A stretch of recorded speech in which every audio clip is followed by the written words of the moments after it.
Assalamualaikum warahmatullahi wabarakatuh. Hamdan wa syukranillah, sholatan wassalaman ala rasulillah. Pada kesempatan ini saya akan berbicara mengenai suatu kelainan yang disebut dengan khunsa, dan untuk istilah kedokterannya adalah disorders of sex development.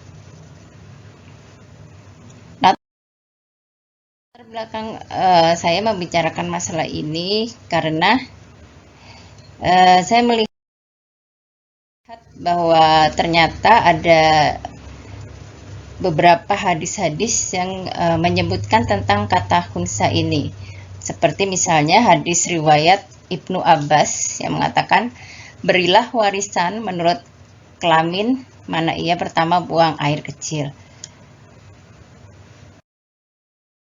Kemudian hadis lain telah diriwayatkan kepada kami oleh Abu Bakar bin Thabit dari Ali. Di dalam permasalahan khunsa, dia berkata diberi waris dari tempat buang air kencingnya. Jadi istilah khunsa ada di hadis ini.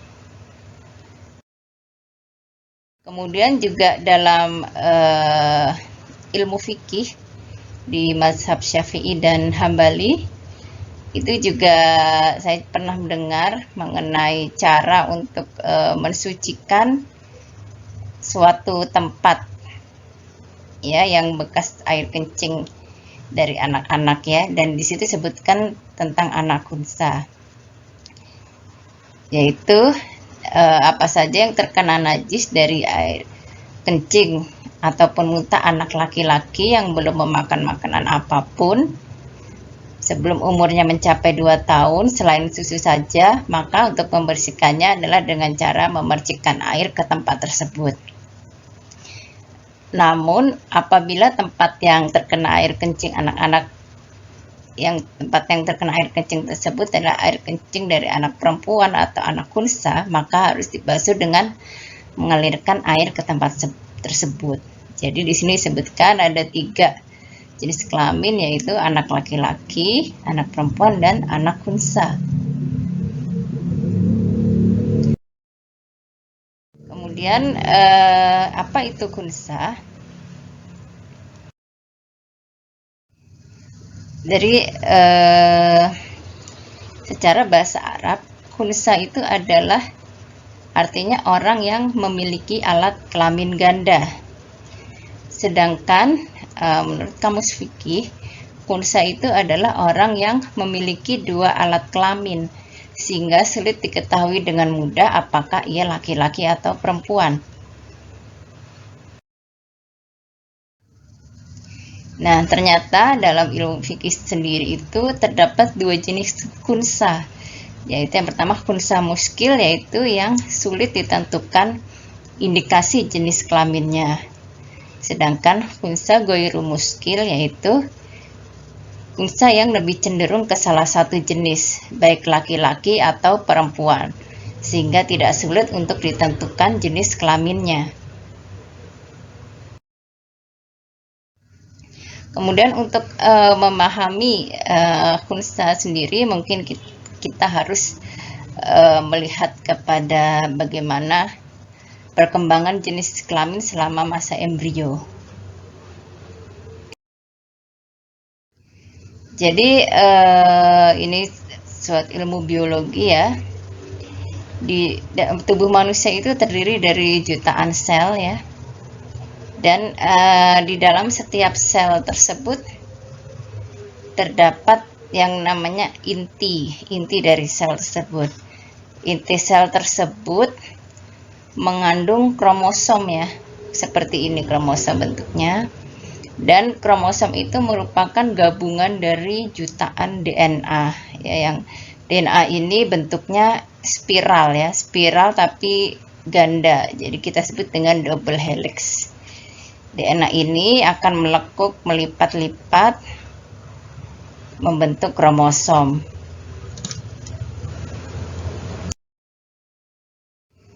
Nah, di dalam setiap sel tubuh manusia, di dalam inti selnya itu terdapat 23 pasang kromosom ya. Jadi ini 23 pasang ya, 1 sampai kromosom pertama sampai kromosom ke-22 adalah kromosom yang bertanggung jawab untuk pembentukan atau bekerjanya fungsi tubuh yang lain ya, disebut dengan autosom. Sedangkan kromosom yang pasangan yang ke-23 ini adalah kromosom yang bertanggung jawab untuk jenis kelamin. Jadi kita lihat di sini baik apakah itu perempuan atau laki-laki memiliki 23 pasang kromosom di dalam inti selnya, setiap tubuhnya. Jadi kalau 23 pasang itu berarti totalnya ada 46 kromosom. Ya, kita sebut pasang karena ini berpasangan jadi mirip ya. Ada satu pasang yang selalu mirip. Nah, untuk setiap perempuan atau laki-laki, kromosom ke-23-nya adalah kromosom yang bertanggung jawab untuk jenis kelamin atau reproduksi ya. Nah, kromosom yang ke-23 yang bertanggung jawab untuk reproduksi ini, karena sepasang ini maka satunya ini adalah kromosom X untuk perempuan, dan satu pasangnya lagi adalah kromosom X juga untuk perempuan. Sedangkan apabila orang tersebut laki-laki, maka kromosom yang pasangan ke-23 tersebut, satu kromosomnya adalah kromosom jenis X dan satu kromosomnya adalah kromosom jenis Y. Jadi kita sebut kromosom XY. Jadi kita sebut bahwa orang perempuan memiliki kromosom XX dan laki-laki memiliki kromosom XY. Jadi itulah bedanya. Sedangkan kromosom pasangan ke-1 sampai 22 ini semuanya adalah sama.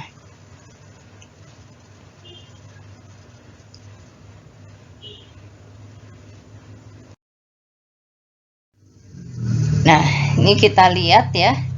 Ini untuk laki-laki memiliki 23 pasang kromosom, dan pasangan yang ke-23-nya adalah kromosom yang bertanggung jawab untuk organ atau jenis kelamin ini, pembentukan jenis kelamin atau reproduksi. Dan karena dia laki-laki, maka kromosom satunya adalah X dan kromosom yang satunya adalah Y. Dan diketahui bahwa kromosom X ini memiliki gen yang lebih banyak dari kromosom Y, yaitu sampai 800 sampai 900 gen. Sedangkan kromosom Y hanya mengandung 60 sampai 70 gen. Dan setengah dari gen ini yang di kromosom Y hanya aktif di testis. Jadi setiap kromosom dari 1 sampai 22 ini juga mengandung gen, tapi bertanggung jawab untuk bagian tubuh yang lainnya selain organ kelamin.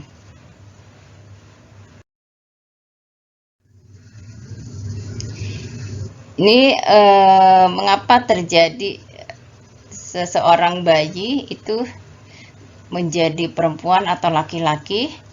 Ini disebabkan karena pada saat pembuahan ya, terjadinya pertemuan antara sperma dan telur. Jadi seorang ibu, karena dia perempuan, pasti hanya memiliki kromosom XX. Sedangkan ayahnya untuk pasangan kromosom ke-23 adalah kromosom XY.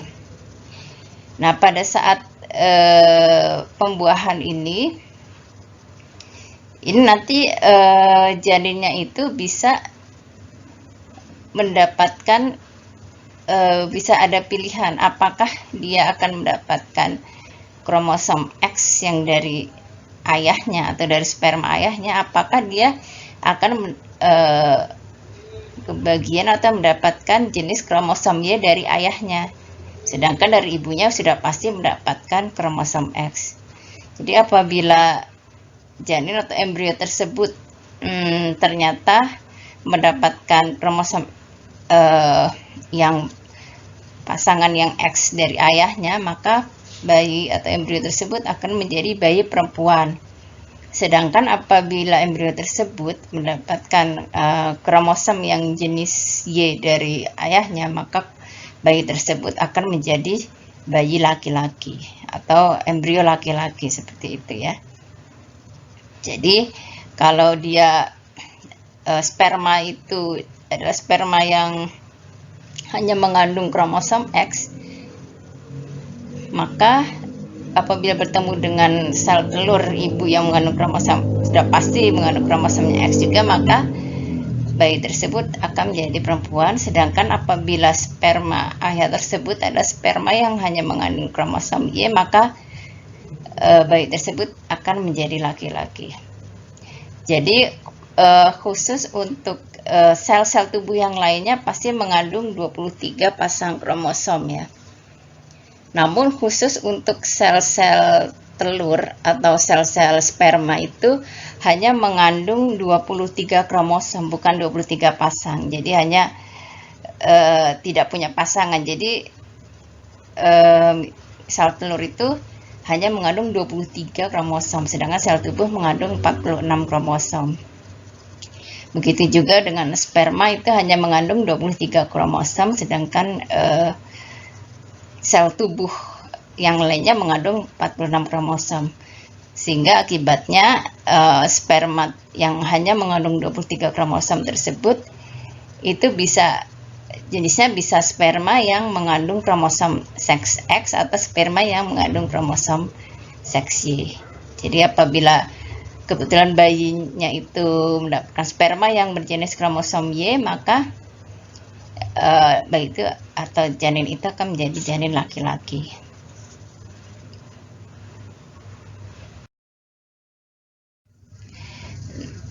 Nah, kemudian di dalam kromosom Y ini ada suatu gen khusus ya, yang sangat penting, yang disebut dengan gen SRY.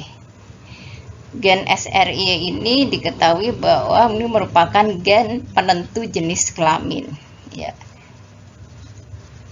Jadi penentu jenis kelamin apakah dia menjadi perempuan atau laki-laki adalah gen SRY yang ada di kromosom Y. Nah, karena adanya di kromosom Y, tentu saja embrio yang mengandung kromosom XY ini, maka dia akan memiliki gen SRY tersebut dan akan menjadi bayi laki-laki. Sedangkan embrio yang tidak punya gen SRY, maka dia akan menjadi bayi perempuan.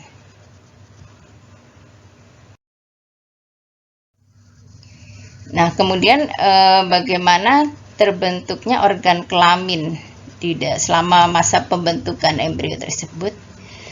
Jadi sebenarnya sebelum di dalam embrio tersebut udah ada di sebuah organ atau jaringan yang disebut dengan gonad ya. Gonad. Nah, gonad ini nanti ini bisa menjadi testis atau kantong sperma, atau bisa menjadi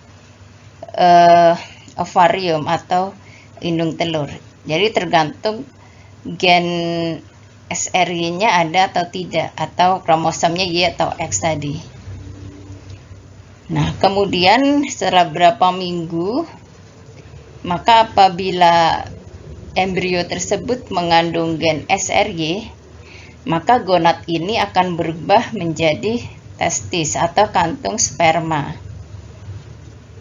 dan akan mengeluarkan hormon namanya testosteron.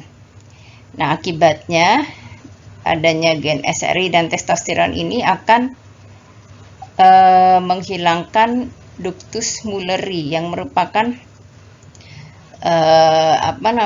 suatu saluran ya yang nanti akan berubah menjadi rahim. Dan adanya gen SRY dan testosteron ini akan mempertahankan ductus Wolffii. Dan ductus Wolffii ini dengan adanya gen SRY tadi itu akan berubah menjadi saluran tempat keluarnya sperma gitu. Sedangkan pada bayi atau embrio yang mendapatkan kromosom X dari sperma ayahnya, jadi sehingga menjadi embrio XX, maka embrio tersebut tidak mengandung gen SRY, sehingga ductus Mullerinya ini akan tetap bertahan dan akhirnya menjadi rahim dan vagina gitu. Dan gonad ini akan menjadi indung telur. Itu kalau tidak ada gen SRY. Dan ductus wolfii-nya juga akan menghilang.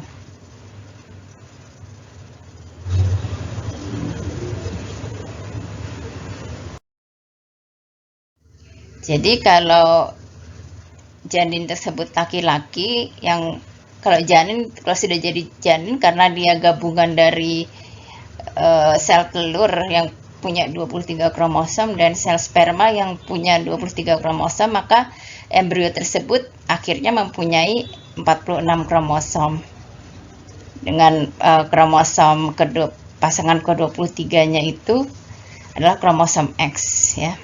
Nah, kalau embrio tersebut ternyata memiliki kromosom XY, maka dia akan memiliki gen SRYT tadi, sehingga menyebabkan tadi gonad tadi menjadi testis atau kantong sperma itu pada sekitar minggu ke-6, dan akhirnya terbentuk hormon laki-laki, yaitu hormon testosteron, dan ductus wolfii-nya akan menetap, kemudian ductus Mullerinya akan menghilang. Nah, ductus wolfii ini akan menjadi alat-alat kelamin laki-laki bagian luar ya, dan dalam juga. Nah, kemudian kalau ternyata embrionya tersebut memiliki kromosom XX jenisnya, maka tidak akan ada gen SRY, sehingga tidak akan ada testosteron yang dikeluarkan, sehingga ductus Mullerinya menetap. Dan gonadnya tadi menjadi indung telur atau ovarium yang akan mengeluarkan hormon estrogen, sehingga ductus Mulleri dan hormon estrogen ini akan menginduksi terbentuknya saluran reproduksi wanita seperti rahim, leher rahim, vagina. Sementara itu, secara medis ada kelainan yang dinamakan dengan disorders of sex development atau disingkat DSD, yang dulu disebutnya ambiguous genitalia.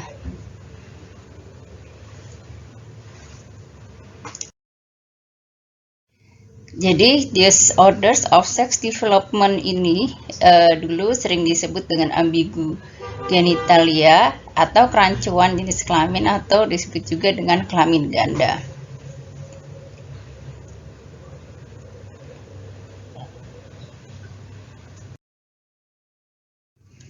Jadi DSD ini merupakan gangguan kongenital atau gangguan yang dibawa sejak lahir, yang ditandai dengan kelainan perkembangan kromosom seks, kemudian kelainan perkembangan gonad atau kelenjar kelamin, kemudian kelainan perkembangan anatomis organ kelamin. Dan penyakit ini menyebabkan gangguan sosial dan psikologis yang besar bagi pasien dan keluarganya. Nah, penyebab dari DSD ini bisa berbagai macam ya. Jadi bisa karena kelainan genetik, kemudian kelainan kromosom, kelainan hormon, atau faktor lingkungan. Kelainan genetik biasanya ada mutasi atau kelainan pada gen-gen yang berperan pada perkembangan organ kelamin. Kemudian macam-macam atau jenis-jenis dari disorders of sex development ini ada banyak ya. Ini diantaranya adalah sindrom Klinefelter, yaitu mempunyai 47 kromosom dengan kromosom seksnya adalah XXY. Kemudian ada lagi secara fisik laki-laki namun dia memiliki kromosom perempuan atau XX. Kemudian ada lagi laki-laki dengan XYY, Kemudian sindrom Turner hanya 45 kromosom dan kromosom X, kemudian perempuan XXX, kemudian perempuan XY, kemudian hermafrodit dan dysgenesis gonad.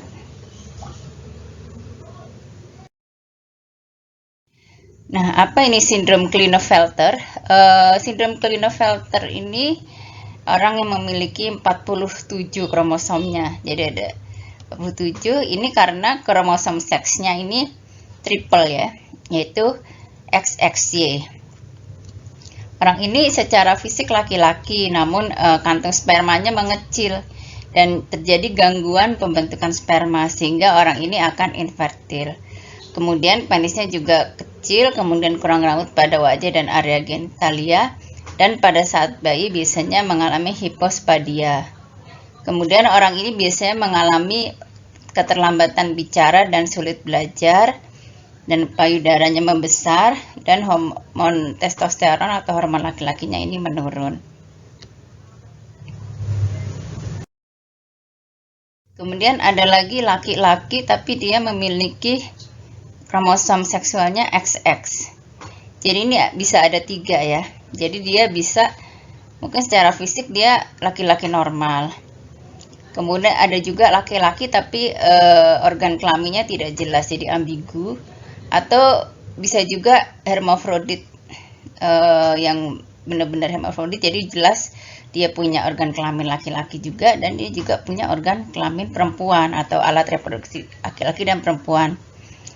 Nah, bisa juga laki-laki yang XX ini kantung spermanya atau testisnya kecil dan bisa jadi tidak mengandung sperma.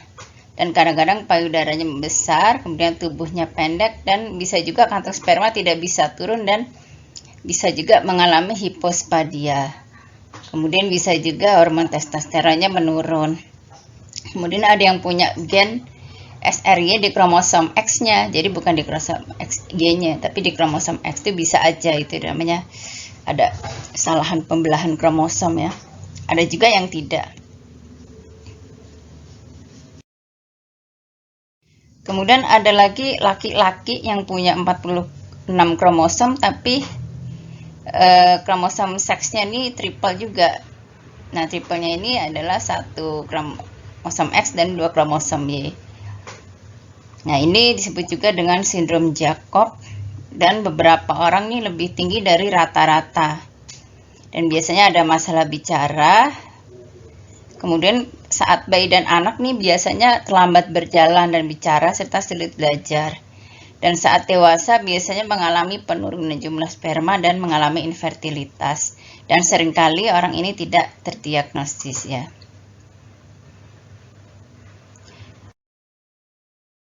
Kemudian ada lagi yang namanya sindrom Turner ya. Ini kromosomnya cuma 45 dan kromosom seksnya cuma 1. Tidak berpasangan, yaitu kromosom X. Nah, ini biasanya jenis kelamin luarnya dan secara fisik ini perempuan ya.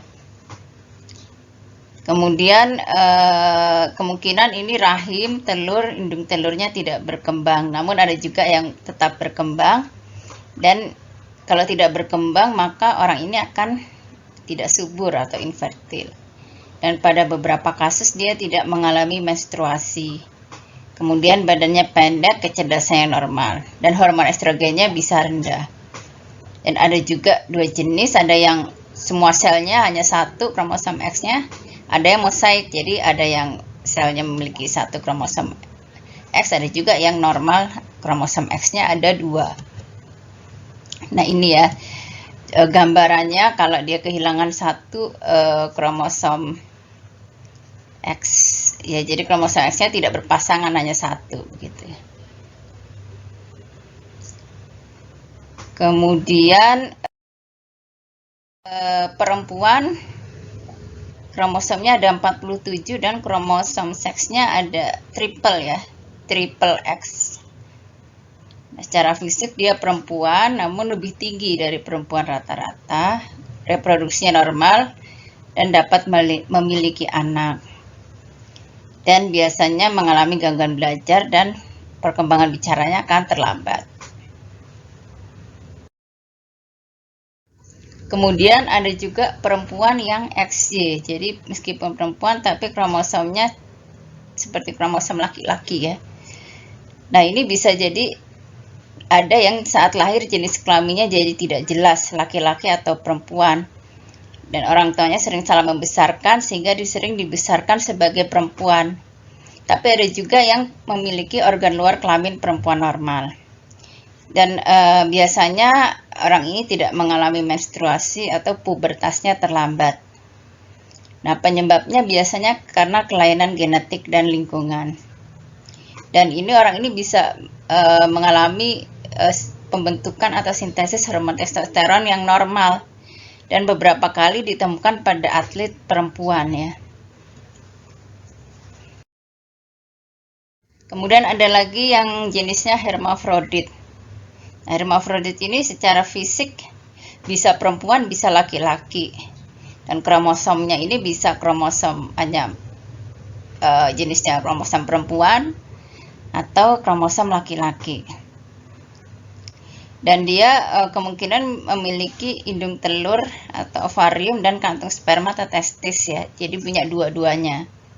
Tapi mungkin proporsinya bisa dia lebih dominan indung telurnya atau kantung spermanya yang lebih dominan bisa. Nah, biasanya penyebabnya ini karena kelainan hormon atau genetik selama perkembangan embrio.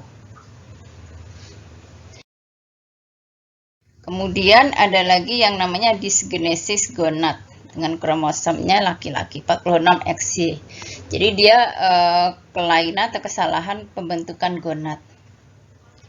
Jadi secara fisik dia bisa perempuan normal juga bisa juga perempuan dengan organ kelaminnya meragukan, jadi tidak jelas dia laki atau perempuan. Bisa juga dia secara fisik laki-laki tapi organ kelamin laki-lakinya tidak berkembang. Dan ini kromosomnya 46XY dan biasanya mengalami gangguan perkembangan testis atau kantung sperma. Dan juga mengalami gangguan pembentukan hormon laki-laki dan sering juga mengalami hipospadia dan tidak muncul karakteristik seksual sekunder saat pubertas.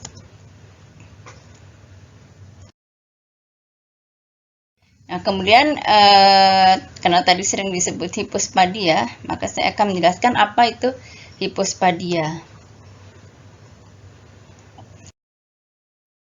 Jadi hipospadia ini secara fisik adalah laki-laki dan memiliki kromosom normal laki-laki, yaitu jumlah kromosomnya 46 dan kromosom seksnya XY. Namun bayi ini atau orang ini mengalami kondisi kesalahan posisi lubang kencing pada penisnya. Jadi lubang kencingnya itu berada di permukaan perut dari penis. Dan pada hipospadia yang berat ini penis dapat tertutup, jadi tidak terlihat sehingga pasien itu sering disangka berjenis kelamin perempuan. Nah, ini beberapa ahli mengatakan bahwa hipospadia ini berbeda dengan kelainan yang tadi, Disorders of Sex Development atau DSD. Namun meskipun dia berbeda, ini hipospadia ini sering ditemukan sebagai salah satu ciri dari laki-laki yang mengalami Disorders of Sex Development tadi. Begitu. Jadi dia bisa karena mengalami DSD atau dia bisa juga hipospadia ini tidak orangnya tidak mengalami DSD tapi dia hipospadia saja, bisa seperti itu ya. Nah, penyebab hipospadia ini juga berbagai faktor ya, ada bisa karena genetik, bisa hormon, bisa karena faktor lingkungan. Nah, ini adalah bagaimana mekanisme penutupan pembentukan lubang kencing ya pada saat embrio. Di sini kita lihat ini gelas penis, jadi ujung penis tadi. Kemudian ini adalah saluran kencing yang masih terbuka pada embrio laki-laki ya. Jadi ada lipatan urogenital namanya. Ya. Nah, dengan adanya hormon testosteron ini maka lubang saluran kencing yang tadi masih terbuka ini akan menutup ya oleh pengaruh hormon testosteron ini. Dan juga hormon testosteron ini akan memperbesar kantung sperma atau skrotum ini ya. Jadi kulit yang melapisi kantung sperma ini ke skrotum. Dia akan menutup celah dari saluran kencing tadi ya. Saluran kencing yang menuju ke ujung penis. Nah, pada hipospadia ini penutupannya bisa tidak sempurna. Bisa jadi penutupannya tidak di ujung, namun bisa di bawah sini ya.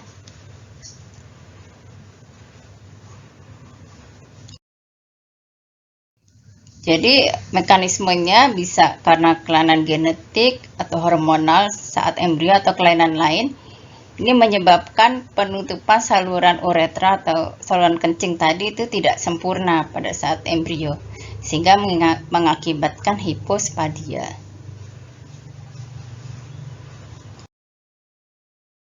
Nah, ini hipospadia ini banyak derajatnya, mulai dari ringan hingga berat. Ini kalau kita lihat yang paling atas ini yang paling ringan ya, first degree. Jadi makin dia ke ujung penis dia makin ringan, makin ke bawah dia adalah makin berat gitu. Jadi makin ke bawah bisa, apalagi kalau dia penisnya kecil, bisa disangka dia adalah bayi perempuan gitu kalau masih bayi. Jadi ada yang di anterior, ada di pertengahan, ada yang di posterior. Jadi ini adalah posisi lubang kencingnya itu yang terbuka tadi.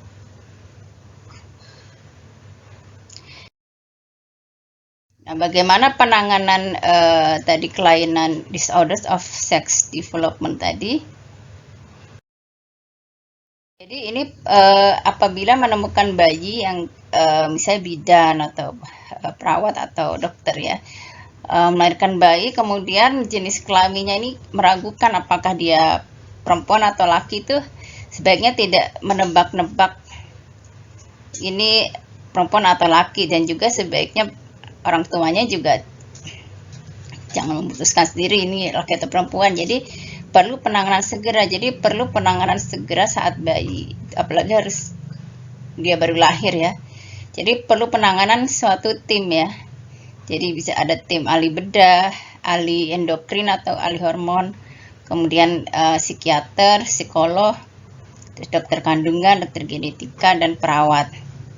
Kemudian juga perlu terapi konseling bagi orang tuanya ya, dan juga bagi pasiennya kalau pasien tersebut sudah dewasa. Jadi kalau sudah dewasa ini lebih berat ya penanganannya. Tapi kalau masih bayi itu lebih ringan karena sudah terbentuk ya secara psikologis. Nah, sedangkan kalau penanganan hipospadia ini rata-rata operasi bedah ya, dan terapi hormon, dan juga tadi terapi konseling ya juga perlu. Dan ternyata masalah operasi penggantian kelamin ini sudah diatur di dalam keputusan Menteri Kesehatan RI sudah lama. Jadi sudah ada rumah sakit yang ditunjuk sebagai pusat penanganan kelainan genital beserta tim pelaksana operasi penggantian kelamin. Tim ini terdiri dari ahli bedah urologi ya, bedah plastik, kemudian ahli penyakit kandungan dan ginekologi, kemudian ahli anestesi, ahli endokrin anak dan dewasa, ahli genetika, ahli andrologi, terus psikiater, psikolog, ahli patologi, ahli hukum, pemuka agama, dan petugas sosial medik. Nah, tim ini bekerja hanya untuk penderita interseksual, tidak untuk penderita transseksual yang membutuhkan penentuan jenis kelamin, perbaikan alat genital, dan pengobatannya. Jadi interseksual itu jadi dia tidak jelas jenis kelaminnya perempuan atau laki tadi karena penyakit DSD.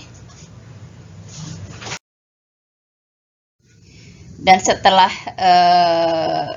dibentuk tim tadi, maka semua kasus itu didata, kemudian diperiksa ya, tadi secara laboratoriumnya, mungkin hormonnya bagaimana, kemudian dianalisis tadi kromosomnya, mungkin ada kelainan kromosom atau kelainan DNA, kemudian tadi kadar hormon tadi testosteronnya diperiksa juga, Kemudian juga diperiksa ini organ-organ reproduksi dalamnya dengan USG atau ronsen ya.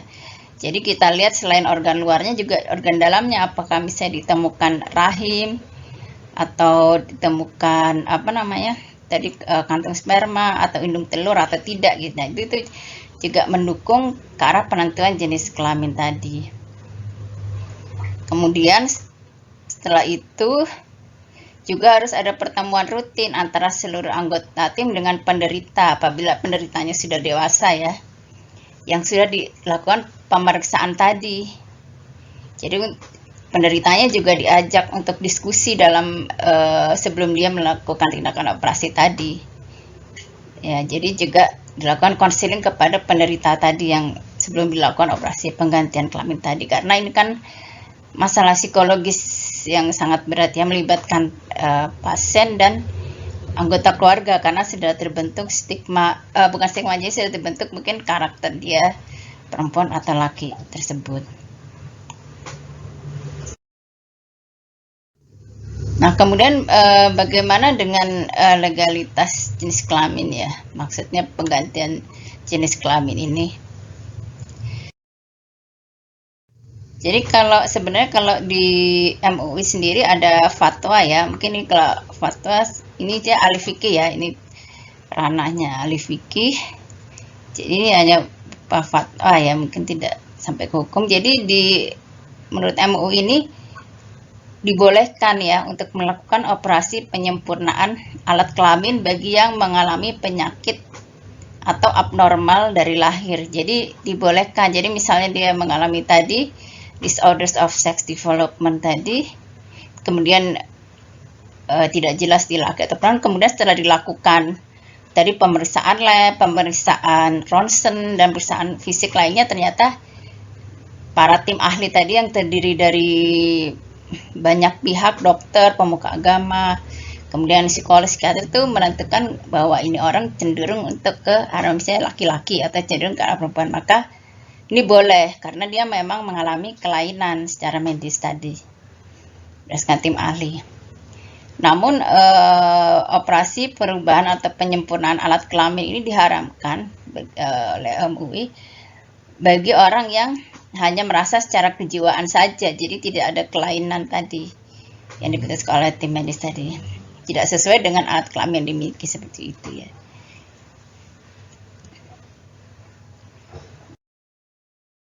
Kemudian bagaimana kalau misalnya seseorang mungkin di akta kelahirannya atau di KTP-nya sudah tercantum gitu ya, misalnya dia cantum perempuan, ternyata setelah dewasa diketahui mungkin dia tidak mengalami menstruasi, kemudian dicek ternyata dia laki-laki. Nah, itu juga harus didasarkan atas putusan pengadilan, jadi tidak bisa minta dengan sini, harus dari keputusan pengadilan yang pengadilan tersebut harus mendengarkan keterangan dari para ahli tadi, tim tadi yang sudah ditunjuk tadi ya.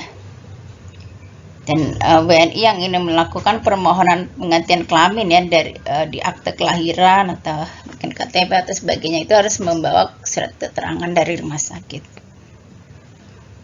Jadi demikianlah